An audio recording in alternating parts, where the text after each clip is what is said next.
right, you Genosian riffraff. It's time to dust off your starter jackets, rip off those tearaways, and blow into your game cartridges. I'm Sam Blend. I'm Pat Sellers. I'm Sean Kelly, and we wish it was the 90s. A couple of weeks ago, I moaned about fatigue, but San Diego Comic-Con at 22 has reignited my passion for the X-Men. So just a little rundown on what we're covering today. We're actually going to start with a riff chat of what we saw, or what's come out at least. We weren't there, but we've seen some dodgy photos taken in this whatever was going on of X-Men 97.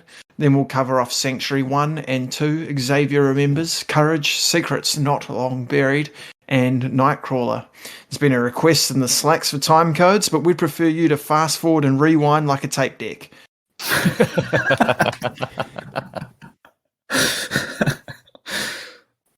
So just quickly, and mainly for the purpose of putting an X-Men 97 title for this episode and picture on the YouTube links to gain us maybe some extra views. Yeah, I like that. Yeah, I think there's 4 images. So you get the classic X-Men team looking pretty sharp.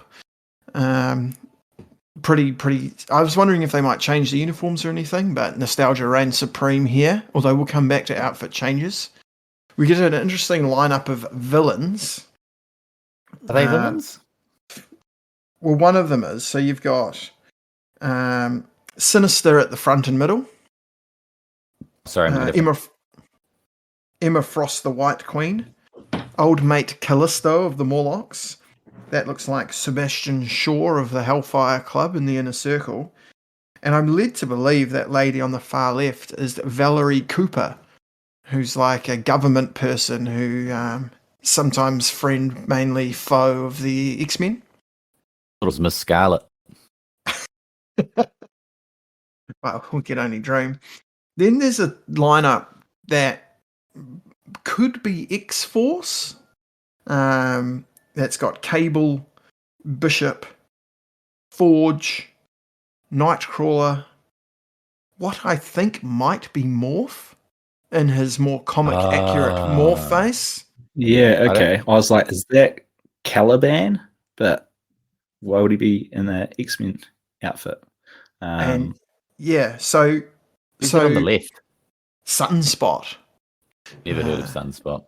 Very Roberto da Costa. He is mint. He's awesome. So on the Morph thing, so Morph was kind of made up for the cartoon, but there was a changeling type character from the 60s called Changeling, who was a villain.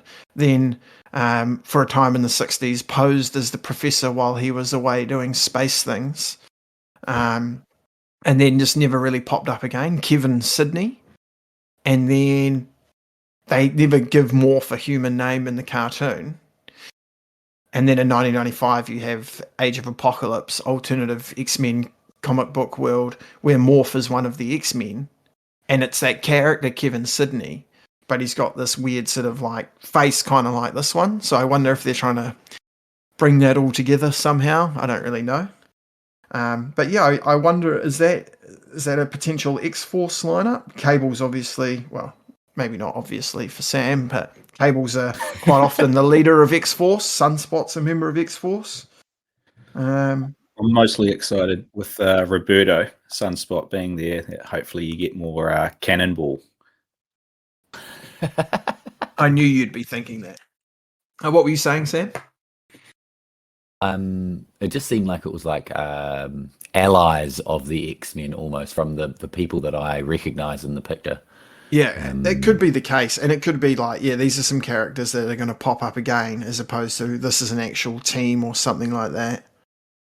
But I mean, awesome to see the return of Morph, Cable, Bishop, Forge, Nightcrawler, and I don't know if Sunspot turns up at any stage in the episodes to come. So interesting that 2 of the characters from that picture feature in these next few episodes that we're going to cover. Yes, very timely. Thank you, San Diego Comic-Con. And then the final image. Yeah, we've got to get to this one. This is good. Magneto. He looks awesome. In his so in the 80s, surprise, surprise, Professor X takes off, and Magneto takes over the X-Men. But the X-Men so he's like the headmaster of the school. Does that happen? Yeah. How good's that? And then I'm just sending you a picture of what he looks like in that series, so you guys can see it on your phones. It looks like David. It looks like David Bowie in that picture. And we're here for that. But he actually doesn't have that much to do with the main team because they're kind of self-sufficient under Storm's leadership. And he recruits, I don't know if it's Professor X first, but they get a bunch of new, young, teenaged mutants called the New Mutants. And Magneto sort of mentors them. And I believe Sunspot is one of those New Mutants. So we're thinking that's where the new cartoon's going to head? Don't want to spoil anything for what we've still got to watch, but there were murmurs out of San Diego Comic-Con that Magneto will be the headmaster of the school, at least at the start of X-Men 97. Awesome. I mean, we only got those few pictures to go off, but all those outfits look outstanding. But going through this original series all again, we know that all the design work that really matters is what are they going to wear in their civvies. And I, for one, really look forward to Magneto and his civvies. Oh, yeah. But what I also like about his 80s costume, and I think you'll be really glad to hear this, Sam, is that purpley thing with the big M on it. No helmet. Oh, I've got a note about him with his helmet in this series of episodes. Oh, I've got some notes about his costumes in general. So, shall we jump into Sanctuary Part 1? Yeah, just one thing. If that's the case, I really hope that he spends some time in a floaty chair with a tartan blanket, and I hope Beast carries him around like a toddler at some point. Or Rogue.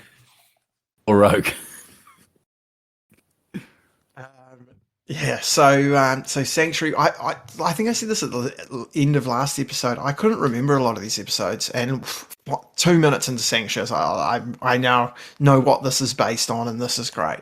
So, essentially, what's going on here is Magneto has established himself a base orbiting planet Earth called Asteroid M that all mutants are welcome to. He has a little appearance at the UN to announce that to the world, and then he pretty much goes around X, Y, Z meeting points, collecting mutants, and he's actually taking them up in a proof vessel that he uses his powers to move, which is pretty extravagant. And the X-Men are suspicious of this, so a few of them pop off to talk to Magneto about it, and so Professor X, Beast, and Gambit end up on this asteroid. We meet some new characters, we see some familiar faces, and basically kind of finishes with Cortez, one of the new characters, Fabian Cortez, one of Magneto's acolytes, is a real jerk, and has sabotaged Magneto. Is that a fair summary of the episode? Definitely. Pretty well done. Yeah. Wrapped up nicely. So, I really enjoy the UN scene. First of all, who put Russia next to the US at the UN? And secondly, looks like a regular UN meeting, and that pans to Genosha. Yeah, it's good. It's good stuff. And then Magneto comes in and he's just it's great to see him. It's mint. I think he says something like the liberation of mutant kind has begun. And then you get these real cool cameos of people seeing it on TV, including a lot of the villains. I quite enjoyed that. That UN meeting was pretty good, especially when the representative for Kenosha really gets defensive when someone calls him out for Genosha basically running slaves. He gets really offended by it and then has a terrible defense where he basically describes them using mutants as resources, basically describing slavery again. Doesn't he say something? Doesn't he actually take beef with the use of the word slavery? Yeah, and then describes it. Is that where Magneto takes his helmet off? His hair stays up briefly, looking be spiked up, and then it just settles down. It's that's cool. Yeah, all the static. And when there's the what you mentioned before, with the flashbacks around to all the different mutants around the world, and there was a bad guy bar. Did you see that? Some bad guys watching it in Bad Guy Bar. No, it was the lady who wilts the rose in Bad Guy Bar. Oh yeah. Oh, good stuff. Thought that it was we got a shot of Sinister and a few others. It was quite good. There's quite a few interesting things that happen. Gambit's randomly got a mate or something running off to join Asteroid M, so he wants to go and talk to him about it. Who's his mate? I quite like how. Yeah. I don't know. He just wants to get away from Rogue, even though they're heating up. They are heating up. Yeah.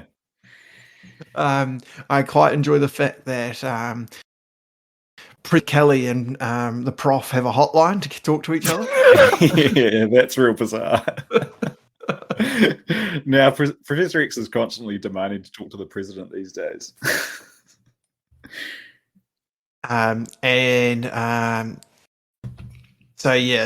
go to Genosha where Magneto wants to liberate mutants, and you get that scene. So I think you work out here that something's up with his powers. And we meet the acolytes, including Fabian Cortez, who has one of the most outrageous 90s ponies you'll ever see. Fabian Cortez is a great villain. Actually, X-Men, the animated series, hits on a lot of villains. Yeah, that's fair. I like villains a lot more than the main characters often. Yeah, I think that's fair. Especially, I reckon Fabian's a good one. I like that he's voiced by that crusty employee from The Simpsons. We meet Amelia Vaught, who's another one of Professor X's old flames. Yeah, this is good. And she refers to him as Charlie. Yeah, I thought that was great, dude. I got news for you, Charlie. Probably the highlight of the episode for me was Magneto hosting a dinner party in open robes. Those white robes. Did you see them? Because he quickly changes into his uniform when things start kicking off. So it's only brief. But his white robes are something to behold. When you said something that you really enjoyed about this episode, I thought you were going to mention that there was no Meg. No. Hey, look, I like Meg. I think he was the only X-Men not in this episode, and I was pretty gutted. I really enjoyed the having said that. I think there's something to be said for one of those great moments where Magneto's right. What's wrong with what he's doing? Yeah, it's potentially threatening to humankind for him to be out there, but his intentions to just have a bait, and he seems to be conducting himself in a way that's I just don't want anything to do with you humans. I don't really care what you think of it, but we won't hurt you. We're just going to stay away. Magneto's awesome. The base that they have on the asteroid. This is the question I had. Was that already there, and was that a human base up there, and they just went and took it over. Is that where the beef lies? Because otherwise I couldn't figure out why they were worried about them going to live on this asteroid. I think they see it as a threat. Like he's got weapons and stuff up there as well. But I think he built it. Because it's real metally. Like lots of these episodes, Pat, it's not explained very well. We'll get to that on a later and episode. Probably not important either. Check your phones. I just sent you a picture of Magneto in his white robes from the comics. I'm having to move very slowly with my microphone being very sensitive at the moment. So you're really putting me under heaps of stress sending me messages on the phone at the moment.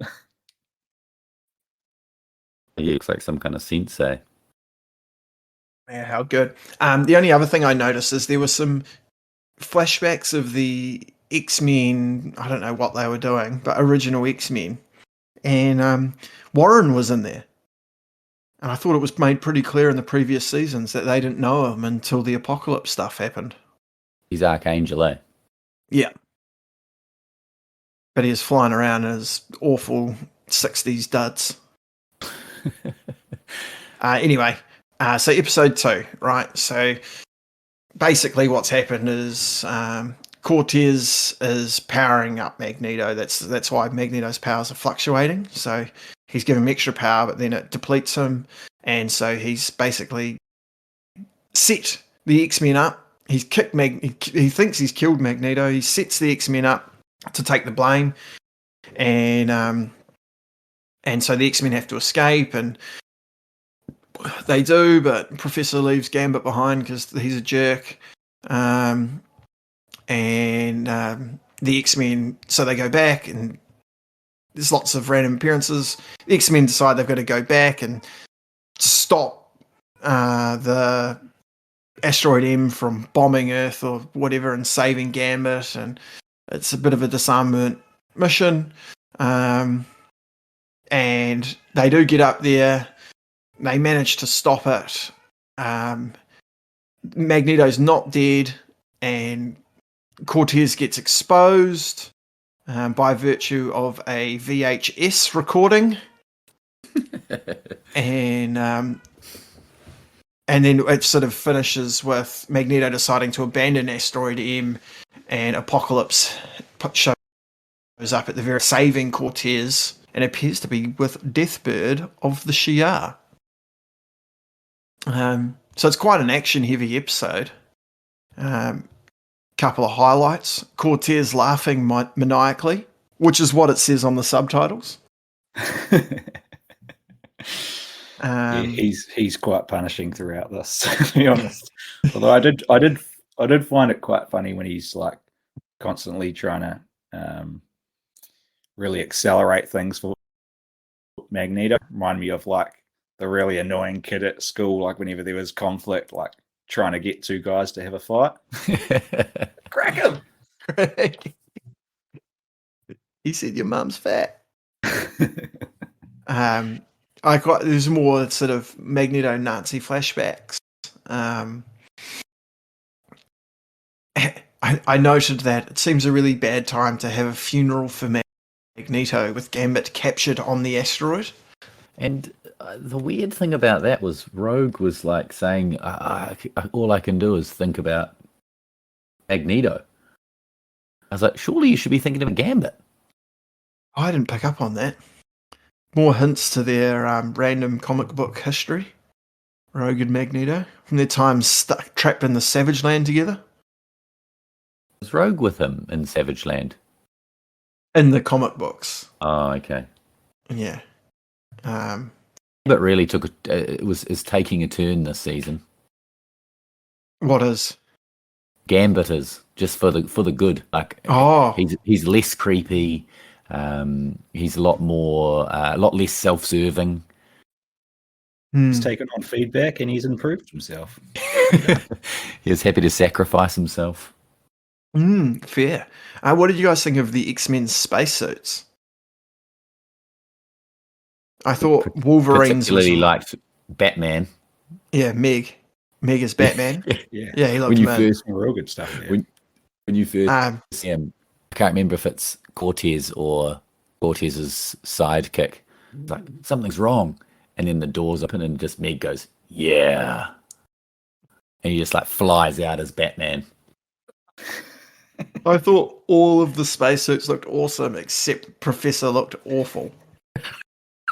Was this when he was getting bound by a beast at some point? Always. There's some good cameos again in this episode. X Factor again, and obviously lots of cameos with the random mutants on the thing. Speaking of, there's a character called Random from the 90s, who's that big whitish grey looking dude who turns his hand into a gun, and he's in so many scenes in these episodes. Doesn't say a word. It's in my notes. It was to ask you what was that guy's name, and I think I only remember him from collector's cards, like yeah. Cards. His name's Random. Good stuff. So what else? What else was really good? Yeah. Who's the big bald guy who sounds like Cookie Monster? Is he one of the acolytes or someone else? You know, he like turns on Cortez at the end. He's like, "Oh, don't look good, Cortez!" Like he's eating cookies. I don't know. I like the part where Meg says to Cortez, "I don't like your face, punk." Yeah, it's all good stuff. I thought Amelia's power was good. The cloud of mist. Yeah, it's sort of like, can sort of just go wherever she wants. I was very confused by a line of, I think it was Kelly's. And he called Cortez a little tin horn dictator. What does that mean? It's good. Kelly's got an amazing voice. In the end, Magneto kind of saves them, which is great. Cortez is a big panic. He's actually like a bit of a big baby, actually, you know? Just like super whiny. Yeah. So whiny. And his voice is always breaking. I love it when Gambit and Rogue are doing some flirting towards the end, and Meg says, "You're making me sick." I ship Gambit and Cher. Yeah. Oh, as do most. The couple of things I just picked up at the end. Meg gets aroused by some mutant. She'd be a handful on the first date.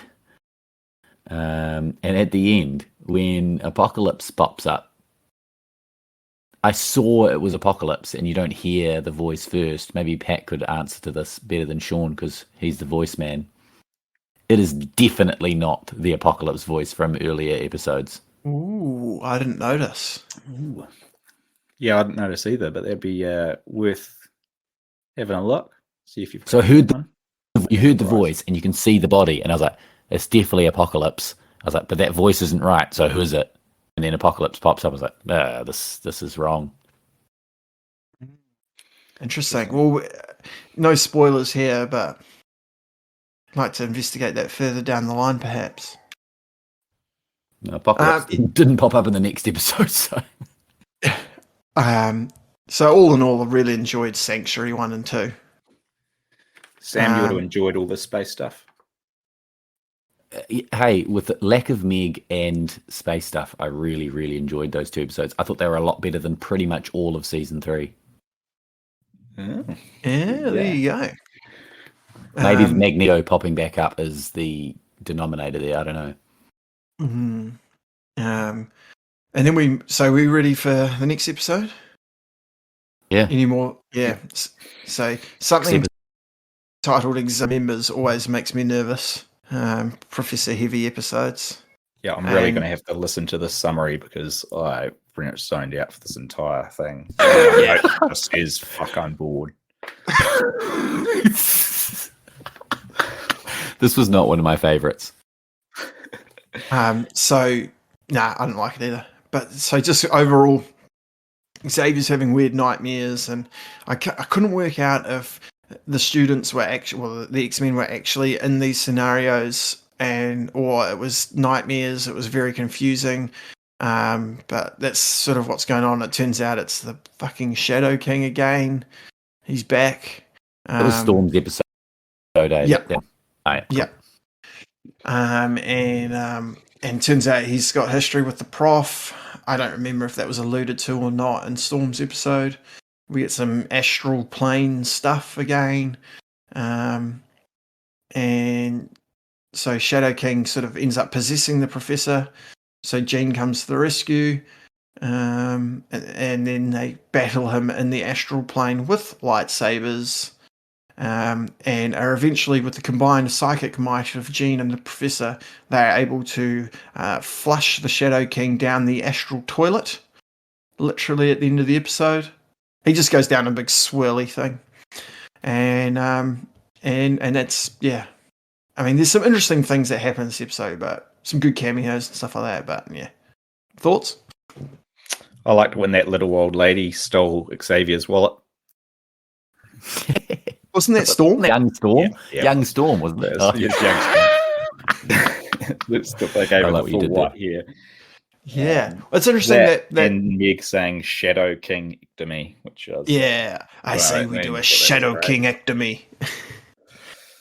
The Storm scene's interesting because you get to meet Amal Farouk, who is the human who the Shadow King possesses the most in the comics. But they don't do much with him. I quite like at the start, like it's kind of like everyone's worst nightmare. So like Meg has a fight with Sabretooth, Sentinels are attacking Jubilee, Storm's in a small space. Cyclops' worst nightmare is Sinister grabbing Jean. Thought it might have been Meg. But so you're going to talk about what they're all wearing when they come out at the start in their PJs. And they're all like, like Wolverines and boxers, Beasts and boxers, Jubilees like in an oversized shirt. And then like Squinty comes out in his full gear. Yeah, he sleeps in it. You absolute nerd. He sleeps in it. Either that or he's like, he sets it up like a fireman. So if the bell goes off, he like steps straight into his uniform.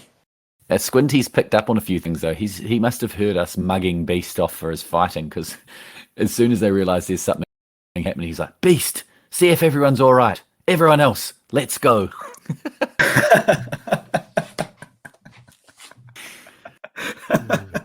Beast, you're a doctor. Do something. I think Jean says that at one point.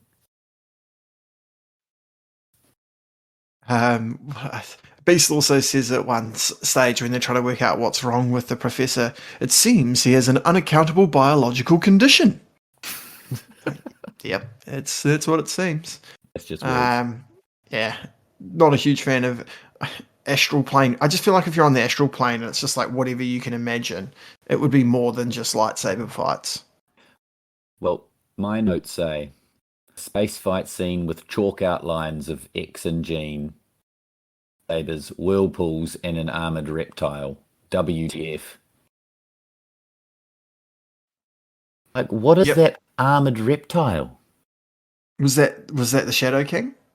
Yeah, like, is that what he is in the astral plane, or can he choose? I guess you can be whatever you want in there.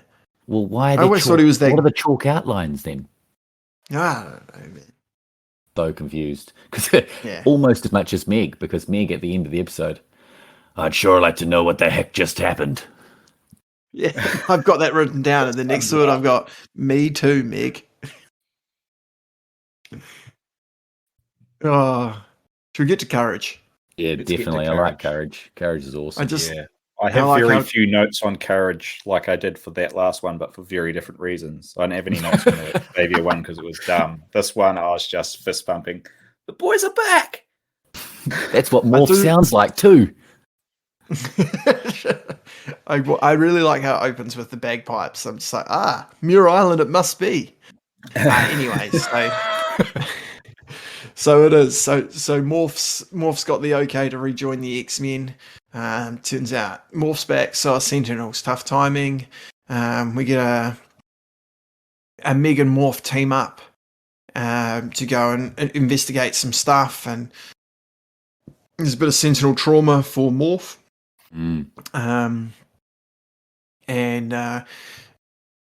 So they sort of, Sentinels are back, we're going to have to do something about it. We were welcoming Morph back, but maybe you should stay here. He's a bit chafed about it. And so the X-Men, so he has this incident with Meg that turns out to be a Sentinel thing, has a bit of they go back to the base. The rest of the X-Men go on to investigate. Morph decides he wants to go and help, or he knows what's going on, or something or other. I can't quite remember. And they go, and they're kind of losing. Morph turns up, saves the day somewhat, but then decides, after having a bit of post-traumatic Sentinel issues, that maybe he's not ready. And so he just helps himself into one of the mini X-Jets and gets the hell out of there. Heading back to the minor leagues. But yeah, I really like this episode. That was great. Some real good use of Morph's powers. I know it's at the end, but like turning into Omega Red and using his tentacles and stuff like that, that's clever. Very clever. And then he turns into the big grizzly guy, which might maybe make him strong or something. Trask and Gyrich hiding in the jungle, and then the Sentinels find them. I've got I thought this episode gave us two good spin-offs. Meg and Morph, obviously, but definitely Gyrich and Trask in the jungle. The odd couple. Used to be just a couple of regular Sentinel-making guys. Now they're trying to cut their teeth in the jungle. I also enjoyed how Master Mold is alive, but just a head. When Meg and Morph team up, Morph turns into John Wayne, which is quite cool. Does a little John Wayne impression. Yeah. Oh yeah, that was good. Yeah. The scene of this. Oh yeah, right. So there's a scene where there's like a stealth drone, and Meg and Morph are watching it. And while they're looking at it, they just keep looking back at each other. I know the listeners can't see this, but they just keep going like, not saying a word. Sean's doing what he just said he was doing. He explained. I was like, it's like maybe 20 seconds of them just looking back and forward at each other, and then at the drone. Is great. Beast quotes Ozymandias as he hacks the Sentinel's head, and then he says, "Fascinating." I've cooled on Beast, Yeah. Yeah. Not so hot on him.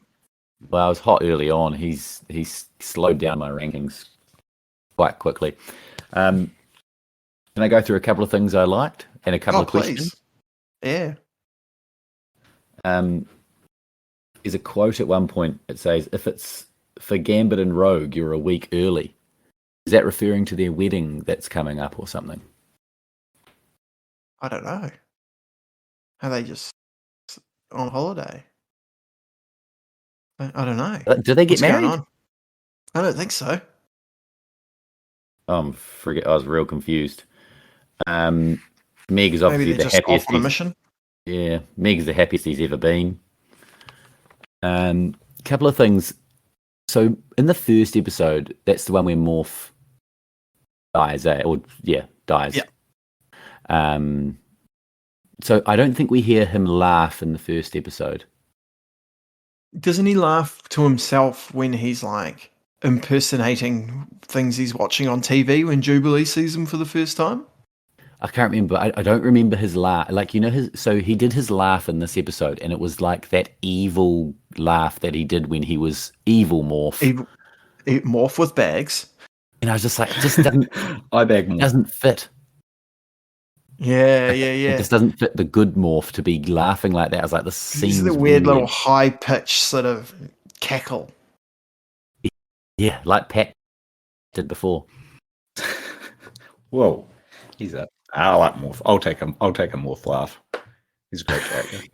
We had the holy trinity of quotes from Meg when they jump the fence and they slice into they go through the gate, and then Meg opens it. He goes, "I don't get mushy." And then he walks in with Morph.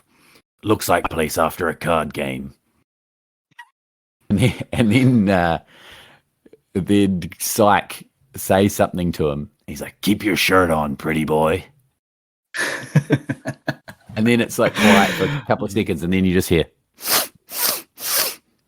sniffing powers, smelling powers. Smell powers are always Smell powers, to the not sniff fore powers. on this show. Yeah, that was that just Yeah, I did hyped have that I don't get mushy written down, but I didn't have any context around it. I couldn't remember when he said it. Yeah, I can't remember why he says. I just wrote it. Yeah, I'm always on board him mugging off One Eye because he's such a punish, and he's got some pretty poor leadership in this episode where everyone's just talking over, and he's like, "Everyone, just shut up." Speaking of One Eye, I noticed a animation gaff where they're in that cave and he doesn't have his yellow undies on, and then the next scene he does. But for that split second, I was like, man, if they binned the yellow undies, that costume would look pretty rad. Because it's quite cool with the yellow belts and clips and stuff like that, but then the undies just make it Doesn't so... need the undies. I reckon the undies give it a bit of a flourish. You would. Well, the only other thing I thought was like, yeah, okay, cool, Morph's not ready to rejoin the X-Men, but why not just like put him on mansion duty, you know? Calling the shots from the control room or something, you know? Like, he doesn't have to not live with the X-Men just because he's not on the field team. Yeah, what is he going to go do now? Is there like shittier bad guys on Muir Island that he can, start with them, just beating up like common thieves and stuff before he goes back to working with the X-Men, maybe? Isn't Like a bad few guy bar fights in named Bad Guy Bar. Yeah, isn't it? Yeah. It's Muir Island. All these Cockney Australians hanging around Bad Guy Bar.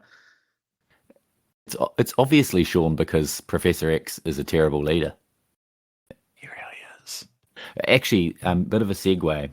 Something that you guys might enjoy, and maybe our two listeners. In doing a little bit of research for the pod, I came across comicsalliance.com. Oh, yeah. And there's a guy there who has written episode guides for every episode of the animated series. Wow.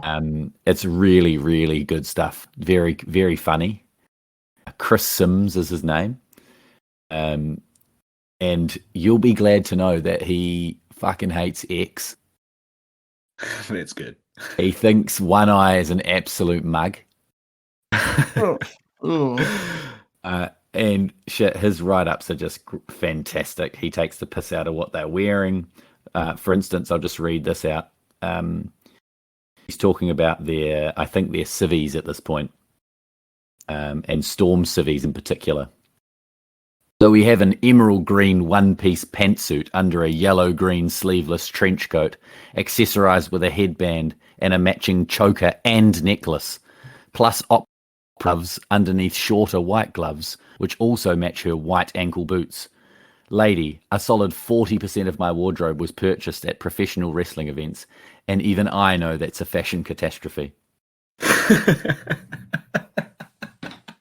It is gold. And then a little bit later, Jean, you're lucky that Storm looks like the Wizard of Oz Wizard of Oz's closet threw up on her, or else we'd be having a serious discussion about how you decided to play as an oak tree.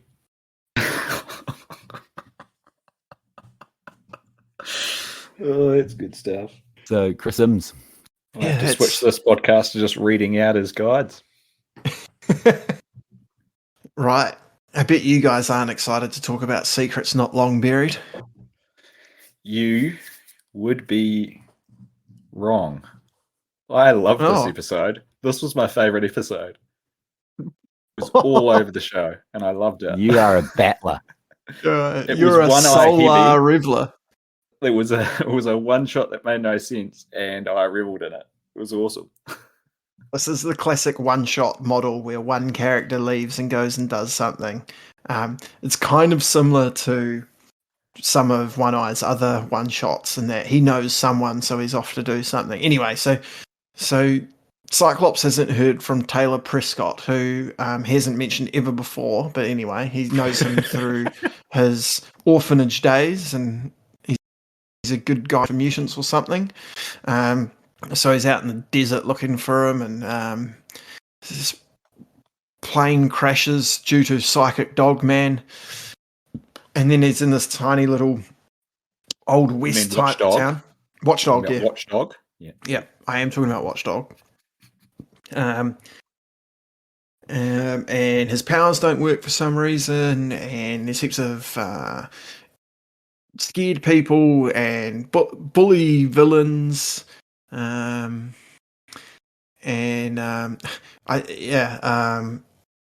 a guy called Bill Braddock who has the worst costume yet. And he's running the town, and he seems very evil, but I'm not sure what's going on. And so Cyclops is One Eye's trying to get to the bottom of it, and he does, and he sort of helps save the town. They're sick of this Silas King. Oh no, that's not his name in this though. It's Bill Braddock. Solar. His comic book name is Silas King. Is running this because he's dealing gold or something. I can't remember. Random Morlocks are living there anyway. I see old mate Mole's there, and bloody Random turns up. And anyway, it's a bit of a dud episode in my opinion. But Cyclops what seems to save the day and liberate this town from Solar. And Pat, why don't you talk about it? You like it. I love this episode. First off, we get that flashback right at the start. We get the OG X-Men outfits. So it goes right back when he's having this flashback about the little statue thing he's got of his mate Prescott we haven't heard of before. And that flashback involves stuff going right back to the original X-Men stuff. And then, like, you can still tell it's part of the flashback because it's got that cloud ring around it and it's kind of shimmery.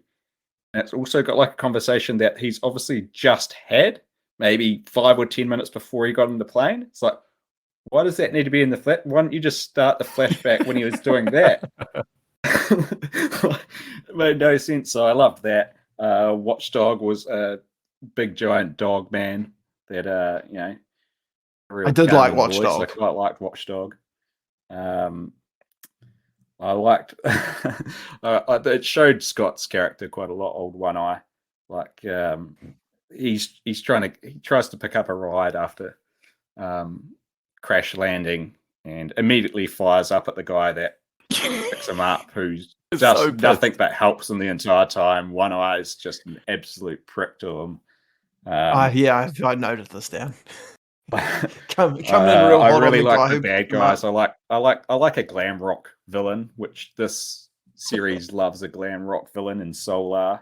And then we get Toad, who I mostly remember from the movies, and his powers always seem to be, apart from jumping around, spitting either acid or like what he did use, it was like a resin type thing in this episode from his mouth. But in this one, it just oozes from his hands, and he just goes up and just gets all handsy on everyone to make them have big resin handcuffs. And possibly my favorite character of the series in Chet. I've got Chet written down as well. Seems very evil. Yeah. Chet's a brick short of a load, but he plays a great hand in this episode. It had it all. I've got that little guy's power. Is it just producing lots of boogers? Basically, it looked like it. In doing a bit of research, it sounds like he's got lots of other things, like he can mind control frogs or toads or something like that, apparently. Oh, well, I didn't know that about Toad. Yeah. He's like an OG Brotherhood of Evil mutant lackey for Magneto, who just gets treated like shit, even in that lineup. I thought it was Puck for a while. And then I actually thought Chet stole the show, especially the way he spoke. He's like, "Yes, Mr. Braddock." He just does a few yes. Whoa. What is Chet's problem?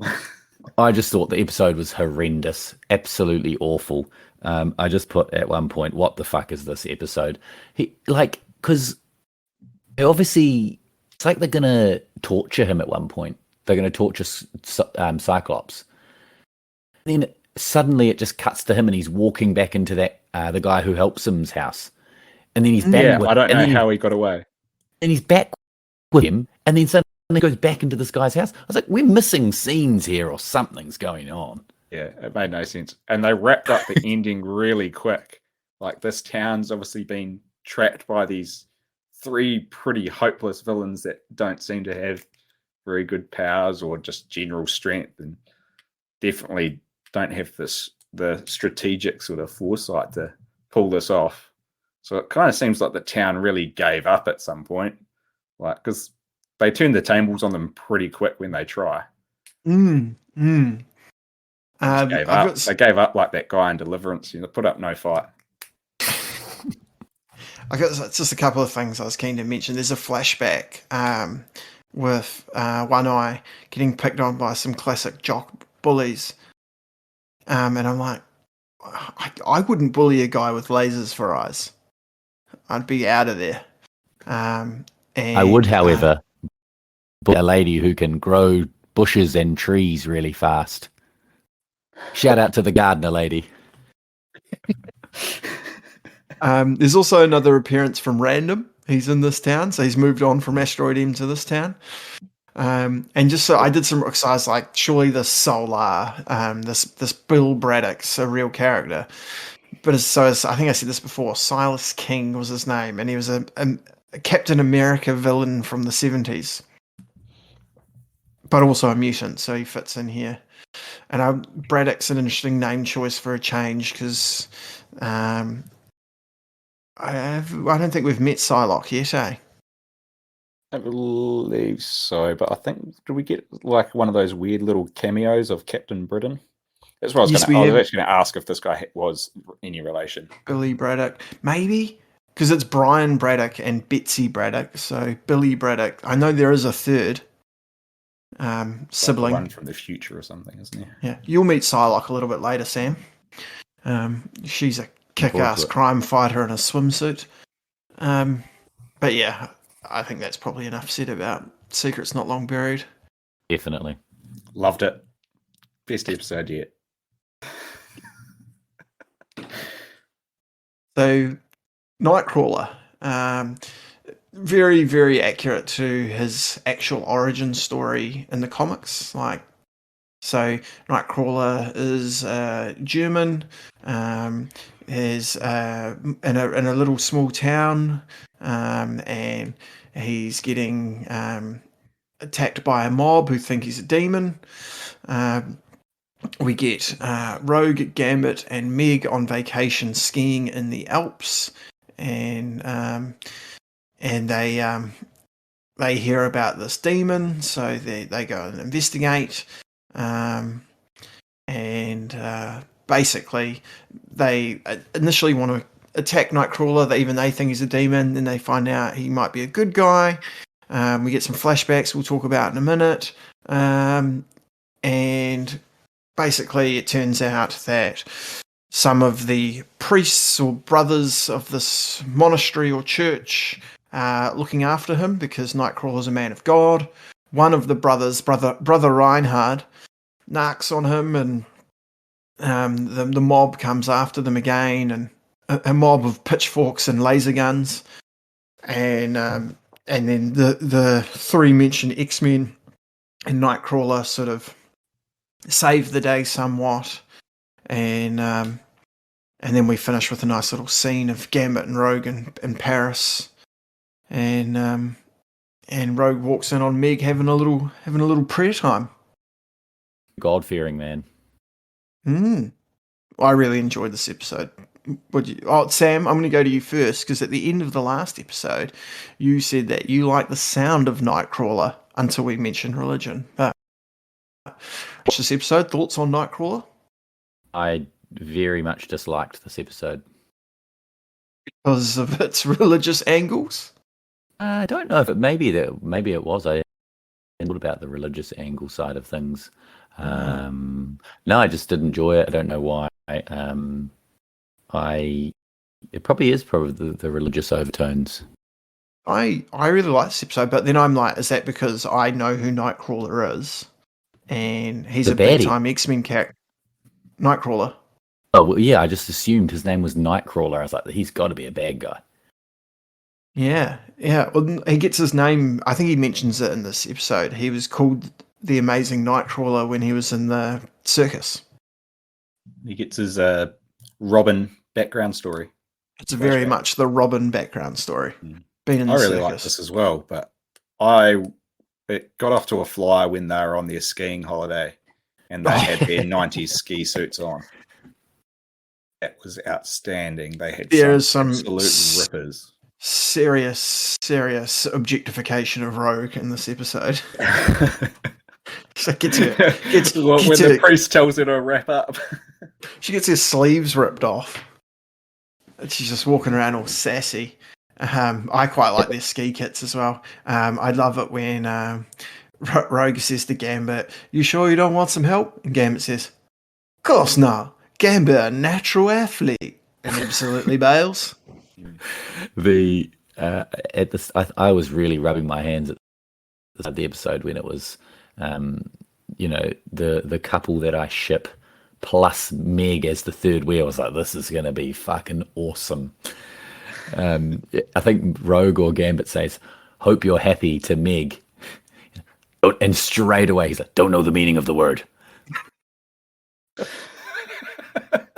Doesn't lose a beat.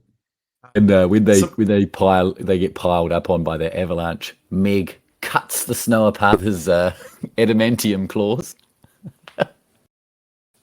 I know there's a couple of things I noticed. There's an animation gaff where Rogue gets ordered to put robes on by the monk, whose outfit keeps changing, eh? Yeah, swapping between the monk gears and the sexy ski kit.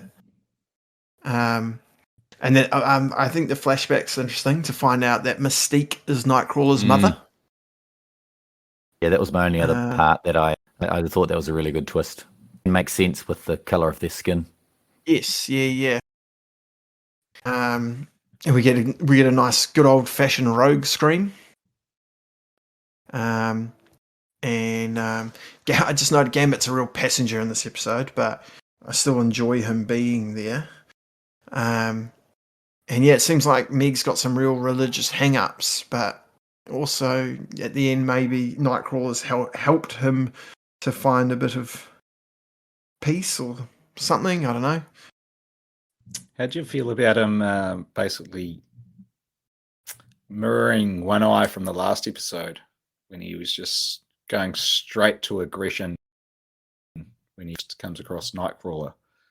How do I feel about it? Nightcrawler even has a second of saying "Hey, I don't want to fight," and then Meg throws him straight after that. Expect that from Wolverine, no? Yeah, I'm not surprised. Meg's pretty hot under the collar. Yeah. He's a man of action. I also note that Gambit in the Paris thing actually says to her, "Gambit, no religious man."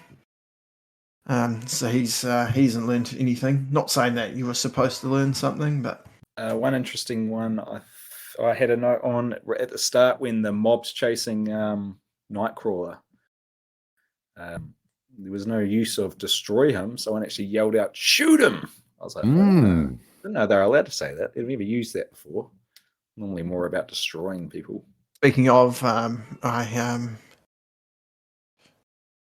I was, for some unknown reason, I had a bit of spare time this week, and I was like, I didn't want to watch ahead, because I don't like to go ahead and then get muddled with my thoughts about the episodes. So I watched the first episode of the Incredible Hulk cartoon from the 90s. Which was pretty hard to watch, but definitely cracked up every time a villain said, "And then I will destroy the Hulk." It's good stuff. But yeah, if there's no other thoughts, we can wrap this one up. Yeah, I'm excited for the rest of the season. What am I going to see? The Lotus and the Steel was just hanging there on Disney Plus. We should mention Disney Plus has fixed the order apparently. Big ups to them. Didn't notice. I actually started watching because my daughter was when I watched one episode, I couldn't access Disney Plus because she was watching Luca or something, and so I found it on the net. I won't mention the website, but you can watch it at one point. You can watch it at different speeds. So I watched it at 1.25, just to get through the episodes a bit quicker. It was real weird, but I appreciated it. Yeah, interesting. Good quality too. You'll take that. So next episode, it's another 6-banger. One Man's Worth 1 and 2, Proteus 1 and 2, Family Ties, and Bloodlines. So unfortunately, no Lotus in the Steel, but that is coming. Oh, damn it. And so just quickly, before we get out of here, if you feel like giving us a rating or some positive feedback, some negative feedback, but with a 5-star review, that would be really nice. You can find us at WIWT90S on Twitter and Instagram, and we've got a Facebook group that nothing happens in, called Wish It Was the 90s. We should do this at the start of episodes because people aren't listening by now. Yeah, that's fair. All right. Not listening at the start either, though. Even Mardians aren't listening at this point. Yeah, it's fair. Oh, well, without further ado, mission accomplished, buddy. Let's go home. Shout out to the Garden, a mutant.